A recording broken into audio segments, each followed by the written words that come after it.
But আজ আপনাদের সাথে শেয়ার করব জলপাইয়ের কুচি বা ঝুরি আচার। প্রথমে নিয়ে নিলাম শুকনা মরিচ, জিরা এবং পাঁচফোড়ন ভালো করে তেলে গুঁড়া করে নিব।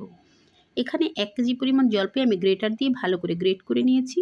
তারপর এটাতে সামান্য পরিমাণ লবণ মাখিয়ে ভালো করে 10-15 মিনিট রেখে চেপে পানিটা ফেলে দিব। তারপর জলপাইগুলোকে বড় একটা বাটিতে নিয়ে আমি মশলা মাখিয়ে নেব।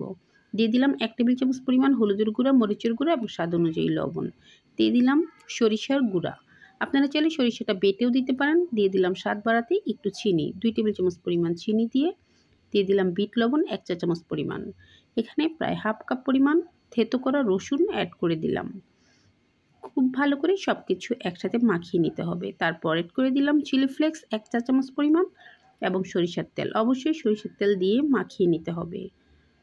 খুবই সহজে আপনারা এই ঝুরি আচারটা করে সারা বছর সংরক্ষণ করে খেতে পারেন। যে মশলাটা করেছিলাম সেখান থেকে 2 টেবিল চামচ পরিমাণ অ্যাড করে দিলাম। ভালো করে মাখিয়ে